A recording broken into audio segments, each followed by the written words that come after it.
This is Fight Fans Radio.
Cut the music. We are live for another edition of the Untethered Podcast. My name is Matthew Roth. I am the host of the show. My two people that kind of do something with it, Mike Fagan, Fightlinker Subo. He's no longer with Fightlinker, but whatever. Fuck him. A little late, buddy. We got a lot of stuff to talk about. Happy New Year, everybody. Woo! Let's go. When did this become the Untethered Podcast? This isn't a podcast. It's a radio show. Shut up. No, it's... Shut up. What station? What station? It's on... What station? The Untethered Station, which means it's untethered, so it could be anywhere on the dial. So what fuck station? You. It's the Untethered Station. It's like a frequency that just floats through the airwaves. I'm probably gonna smile more in this episode than before, like any other episode before, because whenever I get sad, I will remember not the main event, not the co-main event, but the tertiary bout on last week's main event card. I don't know if you guys know this or not, and I'm not sure how to break this to you, but Josh Barnett lost, you guys. No, okay, so we have to talk about that because yeah, we have Derek wants to talk about it. It is necessary. But is it? Do you think that let's kind of not approach it from your normal like fuck Josh Barnett approach? Fuck Josh Barnett though. How about the fact that like I think we severely underestimated how good Travis Brown was. A lot of people did. Everybody, so I think, did you. So did you. So don't I'm a little ahead of the curve on this bullshit. I got to give myself a Barry Horowitz pat on the back right now because right after the Bigfoot fight, which is his only loss, I said that you can't really hold it against him because he blew his hamstring out and it was an injury. I'd love to see that rematch because I don't know who would win. I'm not asking what you said after a loss. I'm saying that and the draw against Congo because that should have been a win. I'm saying that you're acting like everybody expected it. No, I'm acting like I expected it. You didn't expect shit. I loved Travis Brown from the moment that he Superman punched Stefan Struve's head off his shoulders like 3 years ago. You're a fucking liar. No, I've been on Travis Brown's dick for a long time, and I'm not going to pretend that I haven't. Yes. Kind of goes back on to what we said before the show. What I'm saying right now is that you're a liar. Nobody expected him to run through Josh Barnett, and if you said that you did, you're a goddamn liar. I expected Frank Mir to run through Josh Barnett, but I am a stupid person sometimes. This is an instance in which I was correct. Brown is an up-and-coming talent. He looked amazing. He showed really good power from range instead of just throwing jabs. It was enough to fucking hurt Barnett and make him want to come in. And then Barnett threw that same shitty, lazy double leg that got his ass beat against Daniel Cormier, and he got his fucking head elbowed in for it. I am the first person since 2001 to be able to take joy in a Josh Barnett UFC loss. God damn it. Mike, can you talk some sense into your boy? Derek, come on, man. Oh, what? You thought Barnett was going to win. You thought Roger Gracie was going to beat Tim Kennedy, so your opinion is completely dismissed forever. So don't talk to me about, you didn't think that was going to happen. Yeah, I did. I actually called the main event, too, and the co-main, not the method. You called snapped femur? No, I didn't. I said I didn't call the method. I called You called snapped tibula and fibula. That's how you. I knew. So the method was snapped leg. That was what you called. We'll talk about that in a minute. But there is a lot of room. Snapped leg. You called snapped leg off of a checked kick. We'll talk about this in a minute. I know you're trying to ruin my speech broke his leg because of defense. That's how you. There is room between that was a complete fluke injury and Chris Weidman meant to do it. There was obviously an emphasis on Weidman's camp in checking leg kicks that he acknowledged because it was the only thing that Anderson really hit him with in the first fight. So he's obviously been working on checking his leg kicks. That doesn't mean he was trying to break his leg. It's still a fluke occurrence. But when you say that you called, I didn't say. I said yes, you that did. I didn't. Yes, you did. Yes, you did. You said you called We'll it. play this back. Which means that you called that he was going to be an Anderson Silva off of defense. No, That's what you said. I said I didn't call the method. No. The quote was, I did not call the method, but I called the victor. So I called the victor in all top 3 fights. And there were plenty of people picking Travis Brown to win this fight. You guys are idiots because you thought Josh Barnett was going to win the fight. You have no fucking idea what you're watching when you see MMA if you thought Josh Barnett was going to beat Travis Brown. What are you looking at? The illustrious Steven Morocco from MMA Junkie is here, so we can't talk about them anymore. I will say fuck Johnny Benjamin now that Steven is here, but wait. Time out for everything. Can we talk about how? Because I want to, fuck MMA for a second. Fuck the UFC for a second.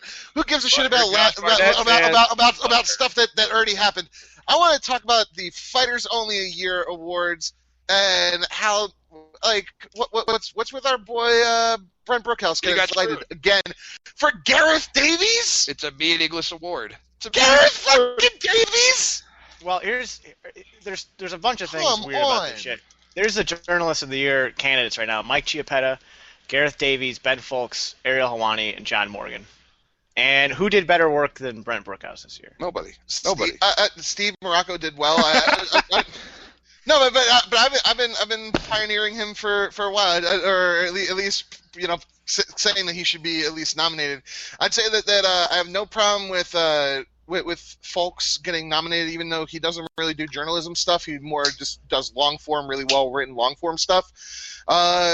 Which is still journalism. Yeah, but I mean, he's not breaking stories or trying to, I would say that John Morgan, he does some amazing work. And I think that Chiappetta is doing well in his role for Fox Sports. Chiappetta deserves a nomination for just putting up with Adam Hunter for an hour. Oh my God, that was the worst. Mike, you love Chiappetta. He's your favorite, so that's we know where your heart's going, buddy. All-time greatest of all time. The all-time GOAT.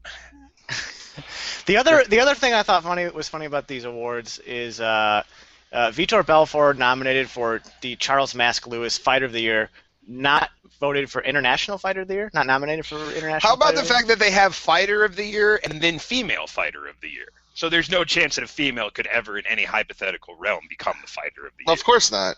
Well, and also, it's a stupid division this year anyway. It's a stupid award. Can we just call it that? The only thing that if we're being honest with each other, it should be called the Ariel Helwani Journalism Award. It really should. And that's not a knock at Ariel. It's just that he always wins it. It's the same thing as it should be called the UFC Promotion of the Year Award because the UFC. When I was running Promoter of the Year is Dana White. When I was running the Bloody Elbow Awards, I stopped doing Promotion of the Year because what was the fucking point? Right. It's best NFL or best football organization in the world. I like this conversation. You guys can do this one some more. What is the UFC analogous to in other sports? The NFL and football. What else? Come on, give me some more. Of course they are. It's not a fucking. It's not a debate. But it's we're going back to Josh Barnett. I want you to know that we're going back to Josh Barnett. No, we're done. We're already done with that. No, we're done with UFC 168 talk. You're so dumb. Get the fuck out of here. Shut up, Matt. You're full of shit. Who do you think Josh Barnett? I would pick Stipe Miocic over Josh Barnett today. How far down the list do we go? I don't know how you can just drop Barnett that far. He went up a spot in the fucking rankings. Well, yeah. Nobody's dropping him anywhere. God damn it. I'm not saying Miocic couldn't beat him. It's just that, Barnett went out in a minute to a guy who threw some pretty nasty fucking knees and elbows at him. That could happen to anybody, especially at Frank Mir. Let me ask you this: is Frank Mir Josh Barnett's best win in the last 10 years? No, Probably. In the Probably. last 10 years. No, Yeah. 10 years? Yeah, 10 03 years. from 2003 to 2013. Who did he beat that was better than Frank Mir? Antonio Serious question. Nogueira in 2006. By split decision that he lost 4 months later. That's arguable. But then again, Mir He beat still the won shit the out of fight. Mir beat the shit out of Nog twice. How is Nog better than Mir all time? Oh my God. Mir beat the ever-loving piss out of. He fucking knocked him out, and then he broke his arm. What else do you need to see? If you think beating Nogueira in 2006 is not as good as beating Mir in 2013, I don't know. Or Or beating Nogueira in 2006 is the same thing as beating him in 2011. Well, he beat him in 2009 the first time. Okay, and I love this argument that Nog got all of a sudden old right in between the Pride purchase and coming to the UFC. Just that 9-month period, he got fucking ancient. What do you mean? Don't you mean 3-year period? Yeah, Well, Between 2006 and 2009? You know, Well, he came in and fought Herring first. Do you know how He came high fucking Subo is right now? Nogueira was good enough to beat Randy Couture in 2000 and later 2009, or was it 2010? It was after UFC 100, so 09. 42-year-old Randy Couture? Yeah, who went on to win like 3 straight fights at light heavyweight, including beating Brandon Vera. I don't like calling guys shit. Including beating Brandon Vera. Holy Vera. shit. including beating James Toney. An amazing win. And the other one, I believe, was Mark Coleman. And I did not bring up Mark Coleman for that reason. The point is that we just go back in time and no, none of these wins ever count. Nobody ever beat anybody. James but if Toney doesn't fucking count. I didn't say James Toney. I said Brandon Vera, and he was compared to James Toney. Wins. James Toney You guys are comparing Brandon Vera to James Toney in terms of quality opposition. You're I understand comparing you're pissed James Toney that to I'm having a Antonio good day. No, I'm comparing who? I didn't hear that last one. I'm comparing Frank Mir to Nogueira in terms of quality wins, including if you beat Mir, it's about as good as beating Nogueira. And everyone's like, "Oh, you're full of shit. Mir's nowhere good as Mir as good as Nogueira." You know what's the But best Mir part? beat Nogueira twice. You know what's the best part about talking to Subo is that you can talk about a topic and then you get veered off into this weird side discussion about Randy Couture's 3 straight wins, and you have to call him out on. Well, James Toney's one of those wins. Brandon Vera's one of those wins. 45 Mark Coleman's one of those wins. I said Brandon Vera was one of those wins because it's the most impressive out of the 3 wins, and it's way infinitely. You cited the not 3-fight win streak as some sort of that included Brandon because you said he was 42. You said he was 42, like that was some kind of argument. So I had to come back to your fucking non-point. With the 3 victories that meant the least in his fucking career. So again, here we are with your argument. Mir beating Nog doesn't count. Nog beating Randy doesn't count. Randy beating Vera doesn't count. Nobody beating anyone has ever counted. It doesn't count. Never said that. Because they were all shot dead and gone by the time it happened. Fuck that. It's a stupid way to look at people's careers. So are you saying that 2006 Big Nog is the same thing as 2009 Big Nog? I'm saying there's not that big a difference. Not as big as everyone wants to pretend there is. I really don't. Okay, so between 06 and 09, we have Nog. He beats Herring. That's the end of the show, everybody. The show's over, everyone. You're saying a 30-year-old fighter is the same as a 33-year-old fighter. Not the same. I said it's not that big a difference. It is a huge difference, bro. So a fighter in that time period. How old was Mir when they fought? How old is Frank Mir versus Nogueira? Are they the exact same fucking age? Mir and Nogueira? I don't know. Yeah. I'm going to look that up. Because if they're the exact same fucking age, and this is a stupid argument anyway. I'm going to say that fighting who Nogueira fought versus versus Frank Mir fought in his UFC career is totally different, and that Nogueira's brain is completely fucking different. Subo, do you think 2008 BJ Penn is the same as 2011 BJ Penn? No, I don't. That's 30 and 33. I think some guys age differently than others. Do you think that 2006 Nogueira, with no question, beats Frank Mir? All the time, 100%. I don't. I think that Mir gives him stand-up problems like Tim Sylvia did when Tim Sylvia almost whooped his ass. Wait. Are you saying 2006 Frank Mir? I'm saying if you want to go prime versus prime, I think it's a very competitive match. So 2006 Frank Mir versus 2006 Big Nog, right? Well, no, because you're going to go 2006. Mir was in a fucking hospital room because he broke his fucking leg in the motorcycle. No, I'm gonna say 2006. Frank Mir came back and he lost to Pete Apano. Yeah, because he was coming back off a near career-ending injury. These are I'm stupid points. I'm sorry. Big Nog was hit by a truck when he was a kid. A kid, yeah. He got That shit was almost life-ending. And then he tried to feed it a carrot. Well, 20 years to recover is a little bit nicer. We have confirmation in the chat that Nogueira is 3 years older than Frank Mir. Yeah, that's what I said. I looked it up. And so when Nogueira was 33 or 34, Mir was 30 or 31. Oh, my God. That's a pretty big difference. I think Prime Mir beats Prime Nogueira. All right. Well, let's get back to 168 just for a second and go back to the Brown-Barnett fight. Those elbows are fucking nasty, by the way. Those elbows are nasty, but I Totally illegal. I can't get over the fact that I just don't care about Travis Brown. I just have no interest in him. I know he's beaten Tim Marchman. Nobody gives a shit about your opinion. He's just some guy. The rest of us like exciting fighters that surprise us. Well, it's worth talking about, though, because he's beaten a couple pretty good heavyweights now. He's clearly the number 3 or 4 guy in the division, depending on how you put Cormier in there, because he's not actually in a division anymore. And I don't know if it's because Velasquez and Dos Santos clearly beat him. I don't know if it's something about Brown's look. I don't know if it's because he's just this nondescript guy who's just been beating guys, but I'm not interested in him. I don't know why not, because heavyweight division could use new contenders, and if you assume... But I think that's the problem, is that I don't view him as a contender for... Well, that's because you clearly Velasquez have this... especially. This one, too. Well, Velasquez is, is that the way you look at, like, Glover Teixeira? You just don't give a shit about him because you're sure John Jones is going to whoop his ass, or do you still like watching Glover Teixeira That's part fight? of it. No, that's part of it. I enjoy watching a fight, and I'm not saying I don't enjoy watching Travis Brown fight. I'm not excited about him. Well, that's actually a good comparison. The Glover Teixeira comparison is actually a pretty good one, because I'm just not excited about... Well, that's crappy, Teixeira because fight. it shouldn't be like... You get excited to watch guys that you know are never going to hold the belt.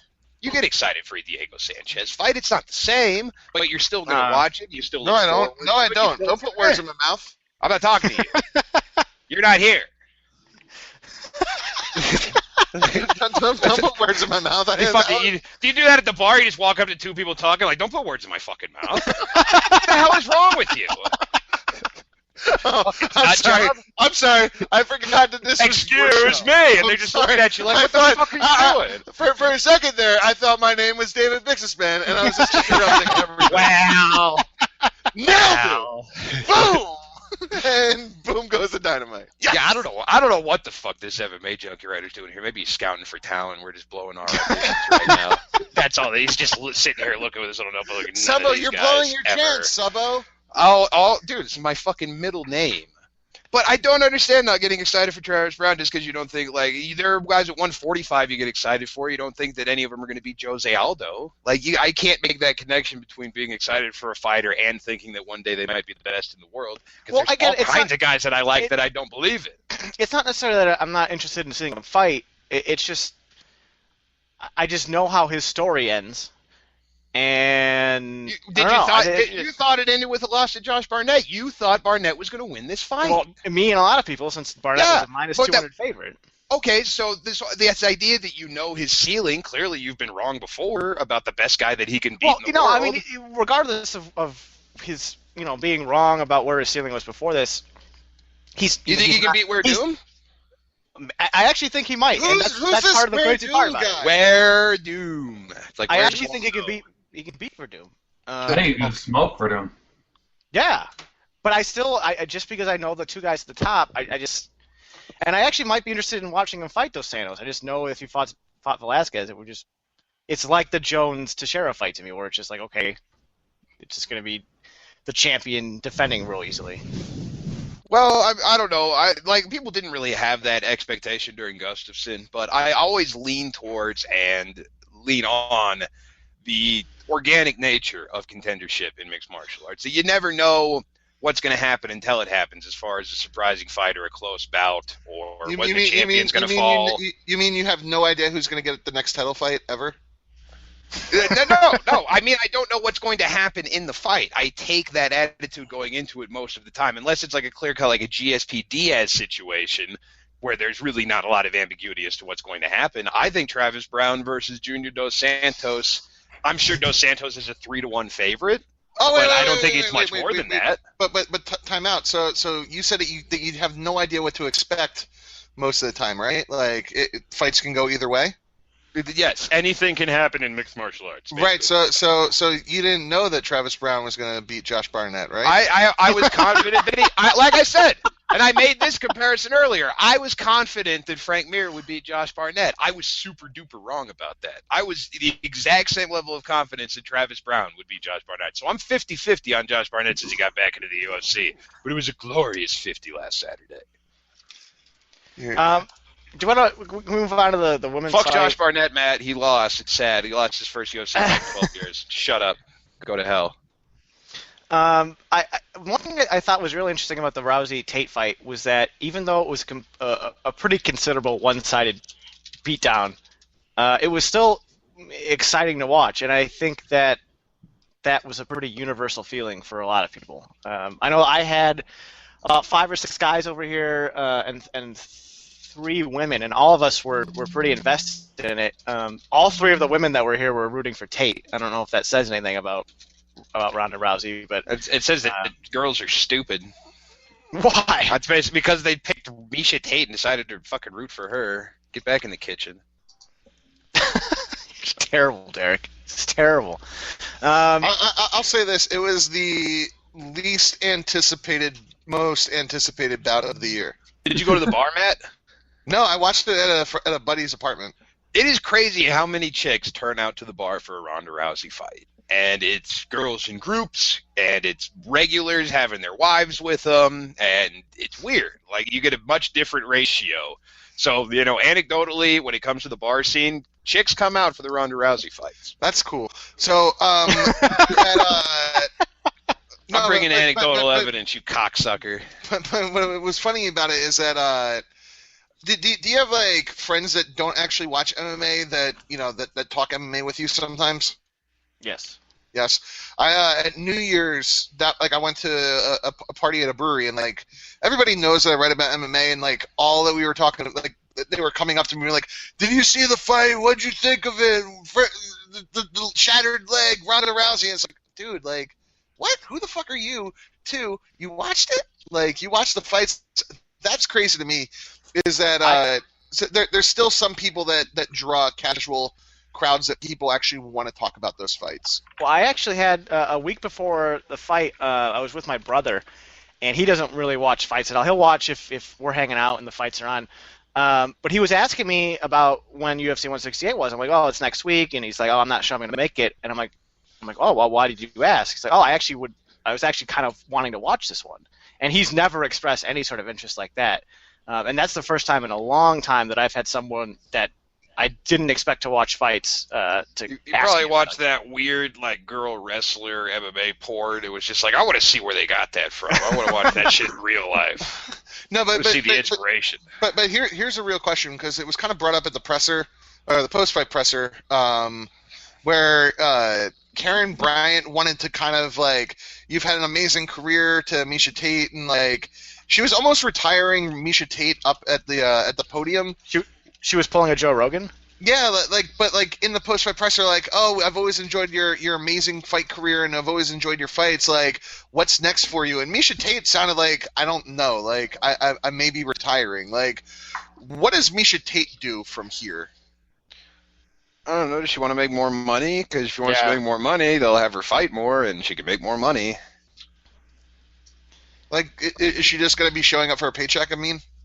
Well, this goes back to what we were talking about earlier, the idea that, if you're not chasing the title and you don't think you can beat the champion, then what the fuck are you doing there? You're earning a living. You're paying for your bills. You're trying to get better, and, maybe the bus hits a champion someday. Who knows? But I don't think she's going to leave the sport after this. I mean, she could, though. I mean, if she has other revenue options and she's made enough money and she doesn't want to get in the face anymore, it wouldn't surprise me for her to walk away. But if she wants to keep fighting, then I mean, there's a place for her. The last time that somebody lost their belt and retired right after it, I think, was Randy. But who was the last time somebody lost a title shot and fell down to like number 2 or number 3 and then just said fuck it and never fought again? Nick Diaz. He lost a fight after the title fight, though, didn't he? No, he didn't come back after George St. Pierre. He retired after George St. Pierre. That's a good point. So, like Nick Diaz being the outlier that he is, not most guys don't do that. Boxing included. Most guys keep fighting after they realize, hey, maybe I'm never going to be the best in the world again. Did Lesnar only have one fight after Velasquez? Was that the Overeem fight? And then Yeah, it was Overeem. Yep. I mean, That's right. You can sort of put that one in there. And Overeem's a cheater, so that fight never happened. It's fine. So anyway, how about that? I mean, fight? Anderson technically. Yeah. Well, Well, hold on, yeah. I want to go back. I want to go back just for a second. I wanted to talk about, and I've said this a lot about Ronda, that she won't be truly like a legendary great fighter until she finds a foil that can match her. Because if she just runs through the current division as is, it's just like Hoist running through the first 3 or 4 UFCs. Well, it worked out pretty well for Hoist. No, he's definitely remembered as a pioneer, but he's not talked about in terms of all-time greats like Anderson, GSP, Fedor, John Jones are, because he didn't have that. And maybe Ronda will do that, and then they'll bring her back in 4 years, and she'll get beat the shit by a female Matt Hughes. Like, maybe that'll be the trajectory that ends up happening. But all she can really do right now is beat the girls that are put in front of her. They already picked Sarah McMahon. I think there's a chance for an Alexis Davis or a Jermaine Durham to me if they fight for the winner of that to do it. But by the end of this year, the beginning of next, and I wrote about this, I believe that Holly Holm will go ahead and sign a UFC contract. She'll probably walk right into a title shot, and that will be, I think, the foil that you're looking for, because even if she can't take that first one off Ronda, they'll probably do 2, and if she can get a split there, then women's MMA will have its trilogy, and that'll be awesome. Why do you think they would do 2 back-to-back?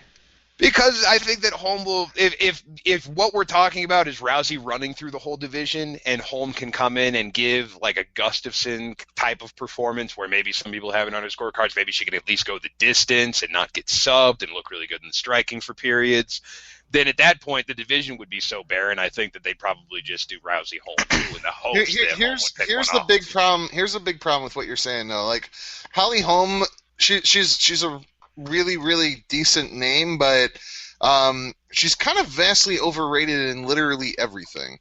She's got knockout power, and not a lot of women at 135 have knockout power. Like, there's just not a lot of women that have a knockout GIF or GIF. Like, it's a rare occurrence in that sport, so she has that going for her. That's it, though. Like, because her boxing record, she beats up people in casinos in New Mexico. Like, it's a complete joke with the fact that she's never actually boxed outside of the United States.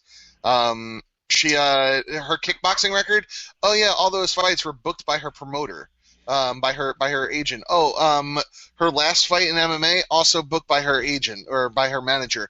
The only times that she's actually had any legitimate fights, really, I would say, is probably her 2 fights in Legacy, which were done without her manager hand-picking opponents for her.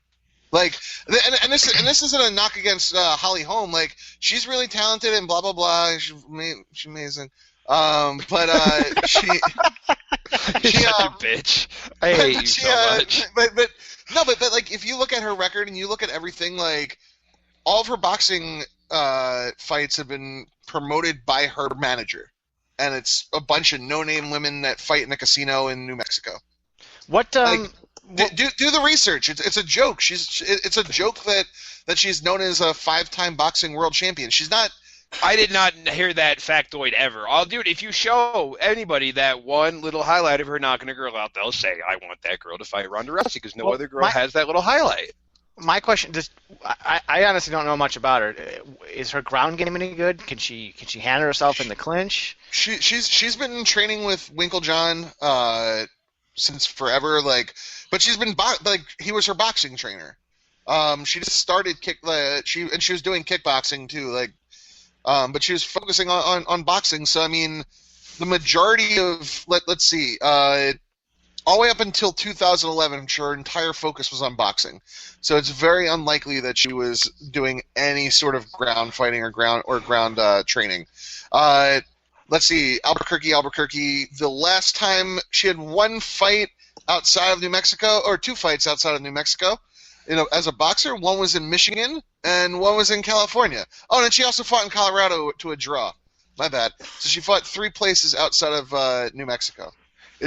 Can we have a day where you come on and you say nice things about up-and-coming fighters instead of just being like, this person, I know all the secrets about how their career's been fixed. Everyone's career gets fixed like this early. Like, there's nobody who comes out and fights killers to start out. Her career's been fixed the entire time, though. How deep is it? Like, how many fights does she have?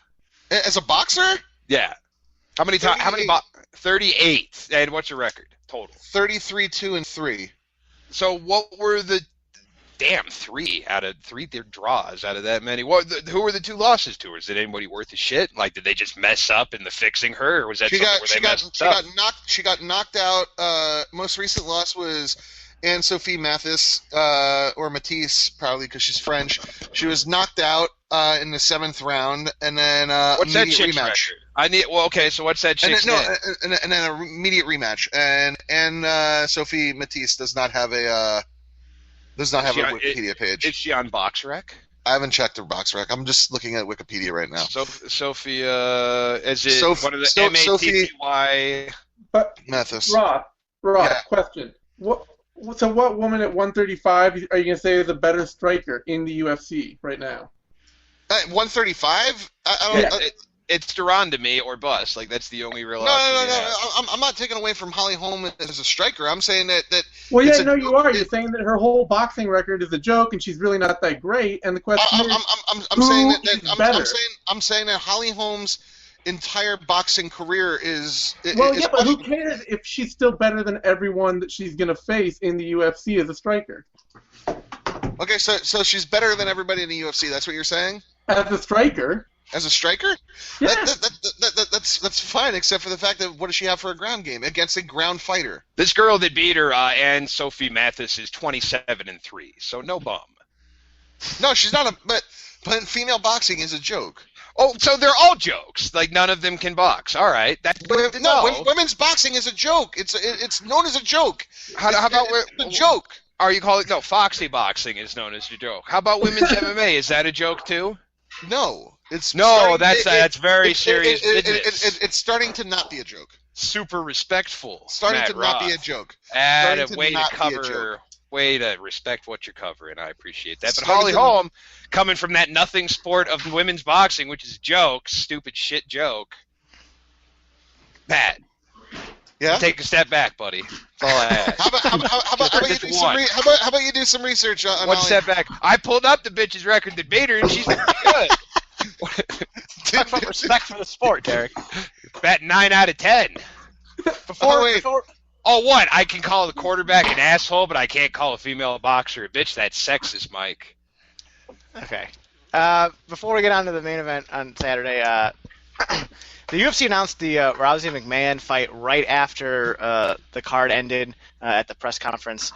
At first, I was sort of annoyed. Kat Zingano was promised another, the title shot next, no matter what, and then they come out with the McMahon fight. She may not be ready by then. I mean, this is this is an incredibly short 8-week turnaround for a UFC champion. And obviously, what they're doing here is very obvious. They're trying to build off of the Olympic Games, which will be going on during that card.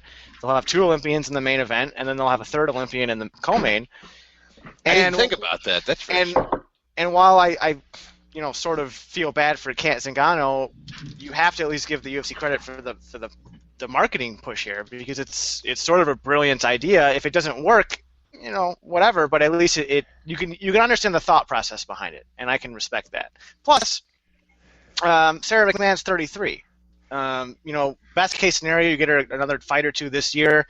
You could have her fight Rousey at the end of the year, but she's at the end of her athletic prime, and this is probably going to be one of the best chances she has. So, can I pose a question to you guys? Please. Sure. Do you think that this is maybe a little bit of foreshadowing that Rousey might be getting out of the sport within the next year with upcoming film opportunities, and that maybe Sarah is a very promotable champion that's the next best option?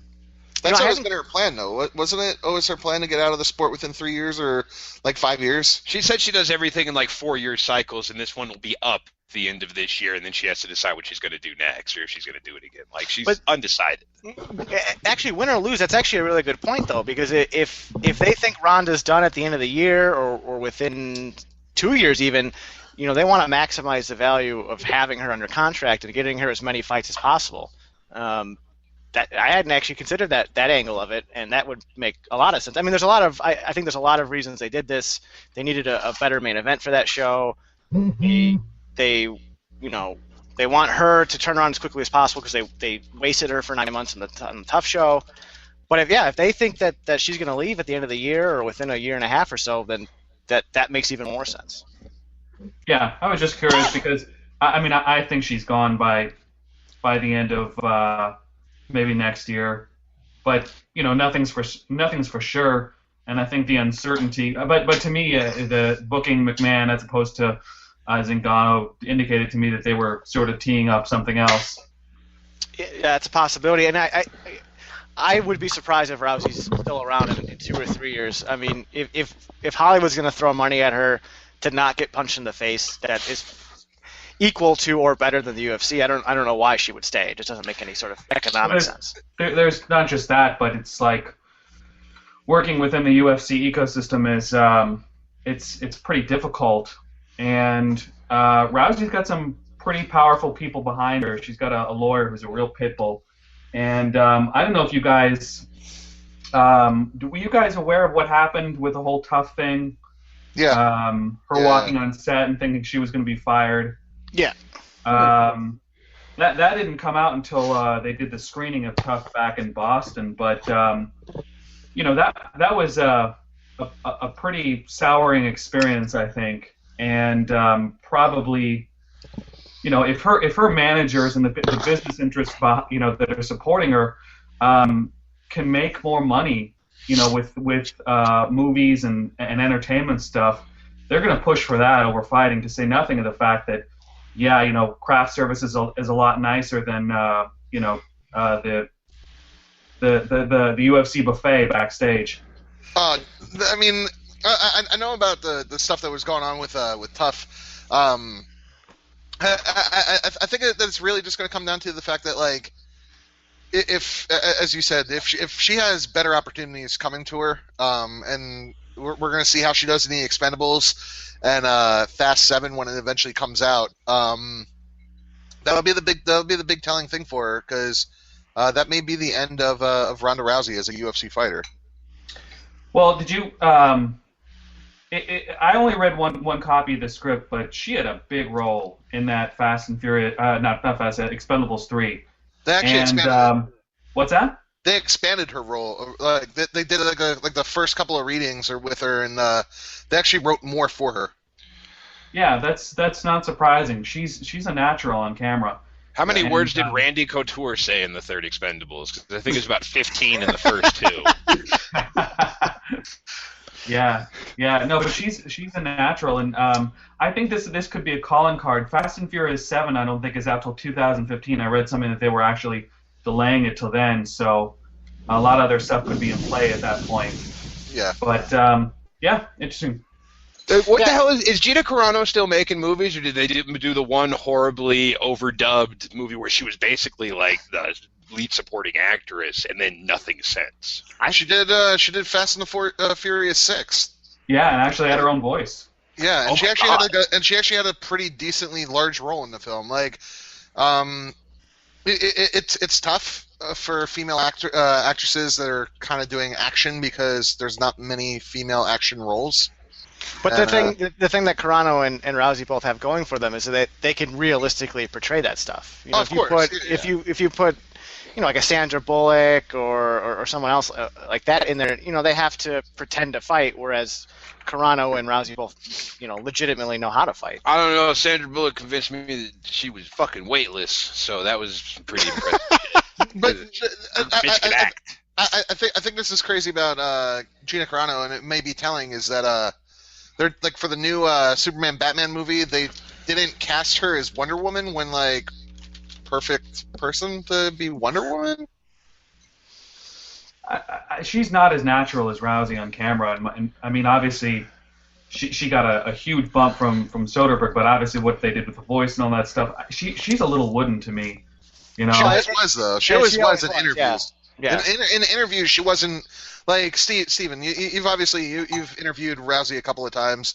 I know I have a few times. Like she's like very engaging with press and with people that want to talk to her. Like she'll talk to you forever, especially like, unless it's fight week, and then she's the worst. Yeah, well. I mean, it's getting a little bit harder these days, and you know. It's not as easy as it once was for me. I pissed off their management a couple times, but yeah, she's easier. She's a better person. I think, honestly, if I'm being honest, I think she's a little smarter too. She's a lot smarter actually. Yeah. She's a sharp girl. Gina, I think, is very nice and sweet, but not the sharpest tool in the shed. She had that oh shucks girl next door look. Yeah. And also, if you're going to carry a movie, you need to have a lot more than a good look and fighting style. And I think that's that's what's going to keep her from being a leading lady. She can do a role like Fast and Furious 6, where she's essentially a supporting character and just a tough guy. She can do that all day. And from I actually got sent a copy of it with the promise of getting an interview with her. Which mysteriously vaporized, but the thing is that they said we welcomed her into the franchise. That was the way that the director put it. She can do that role all day. I mean, and that's a very, very handsome living just doing something like that. Fast and Furious makes a fuckload of money. Yeah. Wait. Did the copy of the movie vaporize or just the promise? Because if the copy vaporized, that'd be pretty cool. Like one of those recorded spy notes. Yeah, I'm just happy we got a real life MMA journalist to curse on the show. 6 keychain, if any of you would like it. And also a Fast and Furious USB car charger. Said that to Bill Simmons. He'll give you a shout out on Grantland. You'll be the most famous MMA journalist of all fucking time. There you go. Hey Steven, so what are the chances that Fight Pass just completely crashes on Saturday? Why does everyone mean? I just wrote that on my my preview thing. I think who's gonna be watching this? How many people are gonna be watching this at 6 in the fucking morning? You? I have to. I'm off that day, so I'm off. But follow-up question: are you guys representative of America? Yes. No, you're not. White. Matt. I'm white, so yes. Yeah, you're a shrinking minority at this point. Get out of Chicago sometime, you'll see. Yeah. I don't know. Maybe get out of Chicago. Oh, where are you exactly? Like, you're not in the black part, clearly. Oh, I'm in the north side, sir. Attaboy. No, I think that Fight Pass, like, one, they didn't do any sort of beta testing for it. Like, this is to me one of the biggest jokes that they could have played on anybody, because everything that they promised and claimed would be on there isn't on there yet, and what is on there actually is completely mislabeled. Like, I tried watching episode 1 of season 3 Tough today, just to see, Michael Bisping and Ross Poynton, and it played season 13, episode 1. They didn't do any beta testing for it. Like, they didn't, like, which is shit that you have to do, like, before launch. It's you can't see any timing, so like I can't skip to certain times on events. This was a complete like botched launch, and if this weekend, to me, if the stream crashes, or if it buffers at all, like, this would be a huge failure. Like, you think we're gonna go Invicta here? I mean, until they take down the paywall, and then it's gonna be working fine. I know, I forget the guy's name. I think it was Mike Stark, or I think it was Tim Stark, wrote at Fight Opinion, and he sort of talked about the Fight Pass stuff. And it sounds like it sounds like they're really worried about the WWE's network, and they wanted to get out in front of it first. But there's just a litany of issues with it, and he listed a lot of them. There's no links. So if you watch a fight, if you watch the Silva Weidman fight from 168, you don't have links to other Silva fights. You don't have links to other Weidman fights. You don't have links to the other 168 fights. There's the issue with the video player that Matt talked about. You can't create your own customized playlist, which is sort of a standard thing in any sort of video service these days. Queue, I can't create a queue. Like, it's great that they launched it and that they're trying to do this and blah blah whatever. But they fucked up the launch. They really did. And like, yeah, it's great that I can go back and I can watch UFC 13 and I can watch Frank Shamrock versus Ivan Zenzikov. I can't pronounce his last name. I'm not even gonna, whatever. It's great that I can watch that and I can see the old amazing UFCs, but there's 18 classic UFC cards on it, and everything else that they've said was going to be on it, WEC, Strikeforce, WFA, all that shit, just it's nothing. It's not there.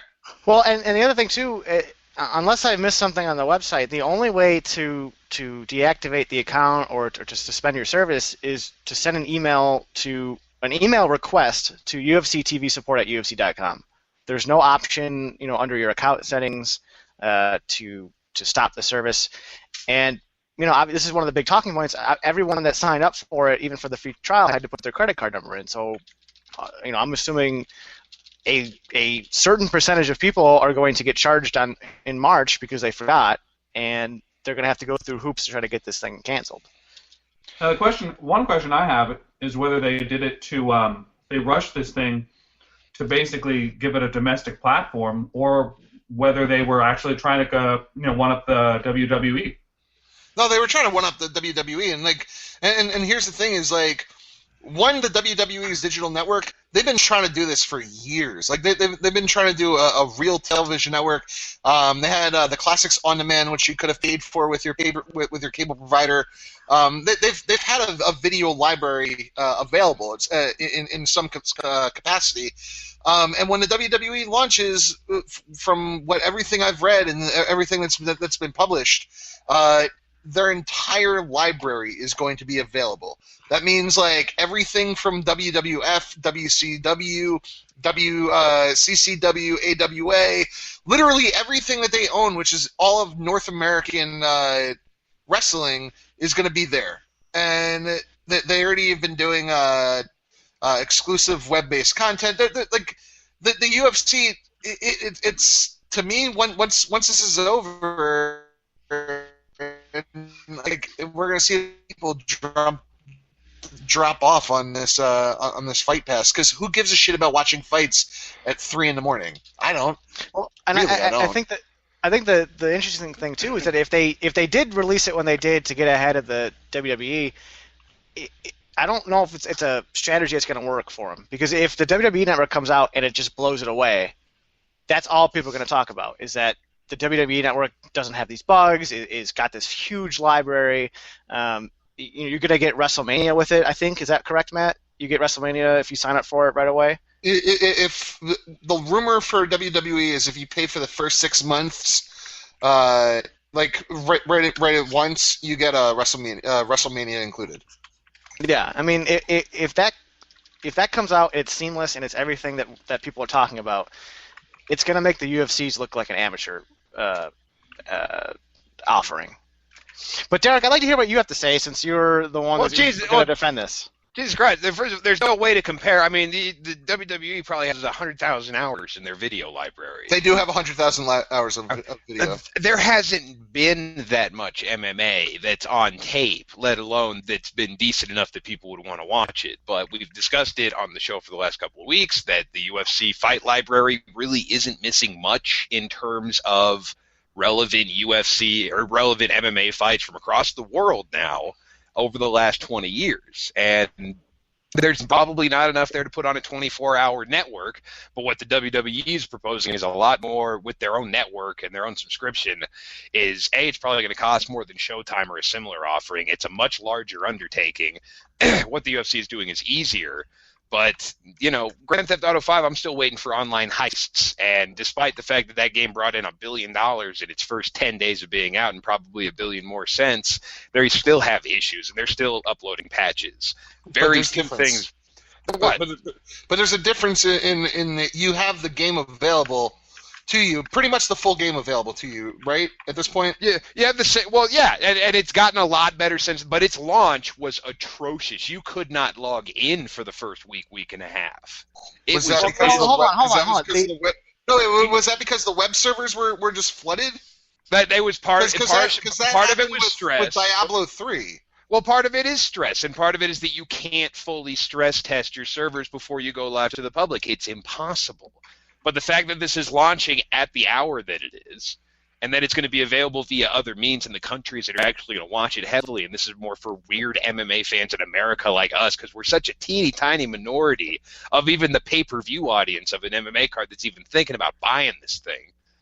You know, if it hits 100,000, it'll blow their minds, but they'll be more able to handle this than some of their future offerings due to the time slot and the relative lack of talent, lack of name value on the card. This is about the best time to launch it and the best way to launch it that I can think of. I expect hiccups at this point, but, you know, I'm getting it on the ground floor of it because I think that it's a better offering than MMA's ever seen before, and I hope that they keep continuing to improve it. I don't think anyone... I think it would be silly to have gone into the Fight Pass and not expect hiccups. I mean, that's anytime you launch a product, there's going to be hiccups. But the problem, yeah. But the problem is that it's clearly just not a finished product at all. It's clearly something that they rushed to get out, and they wanted to get out for whatever reason, by January 1st. This would be like if you play GTA and you couldn't get past halfway through the game because it was a major bug. 10% of the game. The more comparable thing would be SimCity, because SimCity was an awesome game that and EA unnecessarily made online required just for DRM purposes, and it's ridiculous. What I will laugh about though is if the UFC is kind of waiting for the paywall to go down. Like the free month, 2-month trial. To end before they add everything on. So, like, hey, test out our product for us and let us know that it's not buggy and blah, blah, blah. And let's see the level of interest, and let's see how much money we're going to make from this versus how much money we're going to plow into this, because I don't think this one's going to be higher than this one. No, but here's the thing, like, you can't make a promise without delivering. And if I'm getting 2 months free, I want to be able to I want to test out the UFC product. has never promised you anything they haven't delivered. They've fulfilled every promise they've ever made to you. Oh, I thought that they could do no wrong. I thought they could do no wrong. I thought they could do no wrong for you. All of the promases. I thought they can't do anything wrong. They promise you a big announcement and they give you toys. So I thought they come back for more. Matt, you're suggesting that this is sort of like a soft beta. I mean, I think I think that that's probably what it ends up being. Like, what are they talking about for like the first? They're going to be launching the other forms of viewing. Tablets, iOS, Apple TV, Roku, Xbox One, and PS4 as within the next 90 days. They're talking about 90 days or 60 to 90 days. Guess what? Your shit's over in 60 days. Like, I think that this is a beta test, a beta version in that, oh, hey, on March 1st, whoa, the entire library is available, and oh my God, everything, you have fucking timing on it? You have your timing on it, and you can build playlists? I think that may be what's happening. Well, and I will say this, and this sort of agrees with Derek. But ultimately, I think forget it.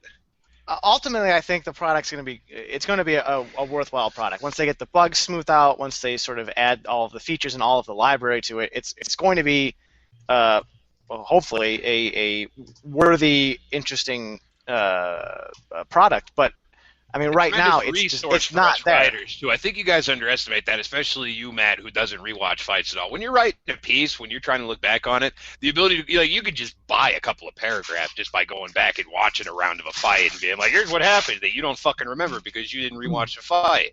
It's very convenient for page filling purposes. Yeah, but some of us don't want to fill pages. Oh no, not MMA Mania. It's quality over quantity over there. It is. That's carved on the fucking wall next to the HL Mania. 100% quality. 100% quality. Yeah. Quality. You can't see what I'm doing off camera, but yeah. Yo, you know why I know it's quality? Because everybody came to our site on Saturday more than any other site on SB Nation. Oh, well, you wanted more to than any other site. You know why? Quality content. Let me ask you a question. What kind of presidential candidate would win an election of MMA fans? Like, what kind of hideous, monstrous racist? We had more traffic than MMA fighting on Saturday. You know why? Oh. Better pre-fight coverage. Either way, the Jews run the media, so it's bullshit as far as I'm concerned. Going straight anti-Semitic on here, huh? Congratulations, I guess. We somehow got 5 minutes away from the hour and haven't talked about the main event whatsoever. It was sad. Snap this leg. Honestly, that's how I felt. I felt sad the rest of the night, and I don't usually feel that way about sports at all. Well, I may have giggled. Let us not forget and let us not dispute that Chris Weidman was whooping that ass before that happened. He was, and I giggled. What is wrong with you? I laughed a bunch. Like, well, here's the thing. Like, I'm a huge Chris Weidman fan. And so, like, I'm sitting in my buddy's apartment, we're having a bunch of beers, and that happened. Like, it was the most absurd ending, and I started laughing. Are you sure you didn't go, yeah, fuck him? I didn't say fuck him. I laughed. The corner said fuck him. Good, fuck him. That's the rumor. That is sounds a little bit like Ray Luongo to me. Well, we'll find out when it's put on Fight Pass. We'll find out what happens when it's put on Fight Pass. That's my best accent yet. I think it's safe to say that, regardless of how the two fights ended, that Chris Weidman today could hang with Anderson Silva today. I think the idea that he's not a worthy champion or he didn't quote unquote beat Anderson Silva, he fought almost 12 minutes or 12 and a half minutes with Anderson, and at no point did he look like he couldn't. Didn't really get scraped. Like, didn't really get scraped in the face at all. Like, he ate like one knee. He got caught from the bottom. When Silva was throwing from the bottom, but throwing from the bottom is kind of stupid though. Like, throwing from the bottom is what you do when you can't get out and you can't sweep and you can't really do anything. Like, that was not a stellar. I mean, like I said, I still think it's Anderson Silva in there. I think 29-year-old Chris Weidman is better than 38-year-old Anderson Silva. Whether or not Anderson could have done it when he was 34, 33, I know athletes are shot when they're 33, 34, but Anderson Silva held it together pretty well. Like, God damn it. Derek. I hate all of you. Well, Mookie in the chat saying he felt sad after round one, and I think it was a minute and a half or 2 minutes into the first round when they got in the clinch, and Anderson was able to get the double behind the neck, the tie plum, and Chris threw a right hand that landed on the ear and put Anderson down. And I think at that point, any serious fight fan knew that if Anderson was going to win, it was going to be an uphill battle for him, because I can't remember a time seeing Anderson out-muscled or out-powered in the clinch like that. And if he can't beat Weidman in that sort of clinch, then that's a long road. Even Dave Walsh, who is fast becoming famous for his Chris Weidman doubting and still believes that Machita's going to whoop that ass eventually, was blown away and said that's not just a tie clinch, that's Anderson Silva's tie clinch. That's where most people go to die. And he not only got out of it, but won the striking exchange from it, which is just unheard of. I mean, Weidman's a beast. Chris is obviously super talented. I mean, nobody can deny that, right? Well, what about Vitor Belfort? Does venue matter in your fight prediction, or do you have it for one fighter either way? I think athletic commission matters.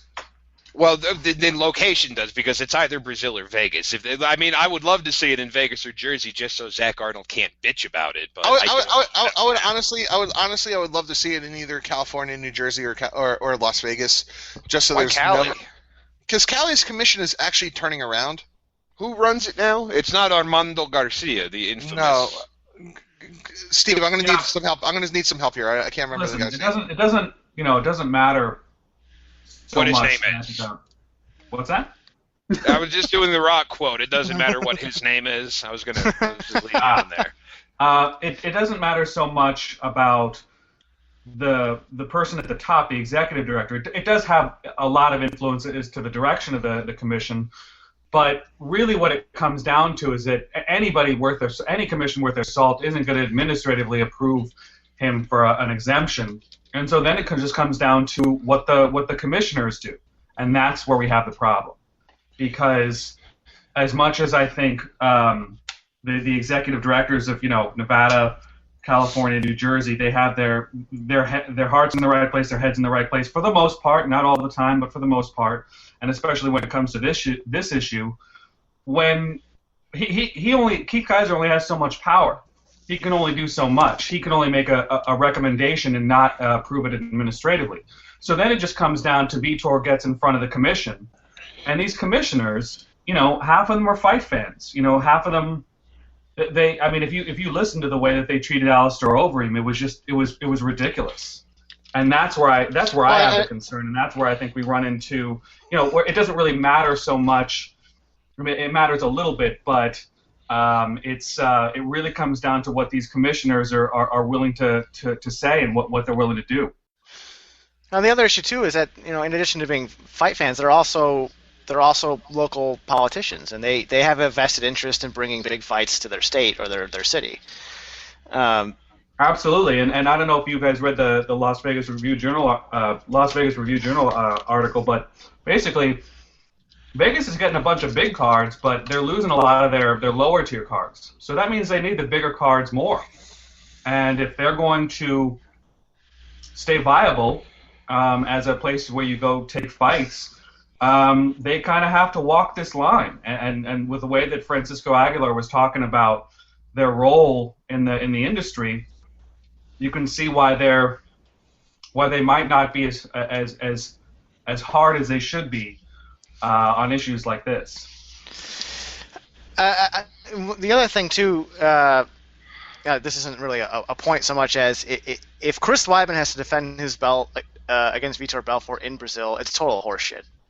It's just absolute horseshit that he would have to go down in unfamiliar territory, and there are documented quote unquote home field advantages, and for him to have to have beaten Anderson Silva twice in Vegas, and then have to go fight Belfort, who has done nothing really to deserve this sort of treatment, it's just asinine to me.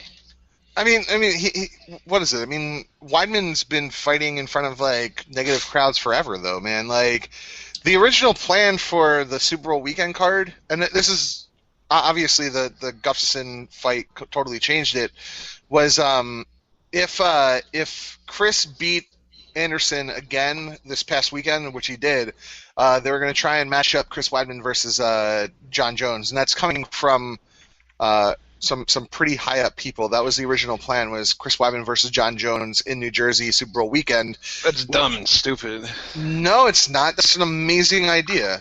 It's stupid. I hate most title versus title matchups. Why fuck up two divisions at once?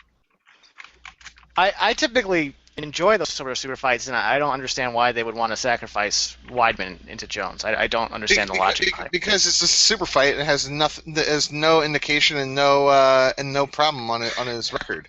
Jones is supposed. What do you mean on his record? It's still a win or a loss. It just it's not belt versus belt. It's not Intercontinental Championship versus Diesel versus Bret Hart. Yeah. It's not belt versus belt. I just don't understand. You have this guy Chris Weidman who beat Anderson Silva twice in a row. He's got this momentum going, and then you're going to throw him into a fight that he probably would end up being a 4 or 5 to 1 underdog in a division that he's never fought in for what? And against the guy who's on his way to heavyweight by all indication. Yeah. It just it's dumb and stupid. Again, it's sort of like the McMahon-Rousey fight. I can appreciate the logic behind it, having two sort of local guys fight on Super Bowl weekend, but you're sacrificing a guy who might be able to make you some money. Should have done Weidman versus James Toney for the local crowd. What the fuck are you talking about? It's more logical than Weidman versus Jones. For New York versus New York in the Super Bowl weekend card, do you know how many mainstream media are going to be available for that fucking card? Like a lot. Then they'll probably, I don't know if they'll be bored. Like, it kind of depends on the Super Bowl. If it's a Manning Super Bowl, if the Broncos make it, then they're all going to break their backs following him around and writing shit about that. So it kind of depends on the teams that are there. Well, I'm just saying, like, you're gonna have major, like, I'm not talking about, oh, hey, we have one reporter here. Like, for Super Bowl, if like San Francisco make it, you get the San Francisco media. If Seattle makes it, you look at the Seattle media. I don't know which one's going to be Stop talking for a second. At last Super Bowl, CNN ran fucking parties, like full-on parties in New Orleans for the last Super Bowl. Like, I'm not talking about, oh, hey, they're going to send, a beat writer to follow somebody around. I'm saying that they're going to put their entire fucking staff there. Oh. Why do you think they've been bitching about the fact that the Super Bowl is in New York all year? Because they're not going to do that because it's not New Orleans. You can have a party in February outside of New Orleans. It's a little harder in fucking Newark. You can have a party in Newark. You got to be wasted to be outside in February in the Northeast. Hit that music. Yeah, we can. Bye. We're so late. All right, I gotta go. Bye. I hate that. Thank you, Steve Morocco. Derek, you're fired. Steve Morocco, you want to join the show full time? Steve Morocco doesn't do fucking charity work. We have Steven Morocco's. Yeah, make him a contract offer. See if he signs the son of a bitch. I dare you. I fucking dare you. You know what I miss most about UFC press calls? The mispronunciation of Steve Morocco's name. Morocco. Ariel Helwani asking questions that have been asked before.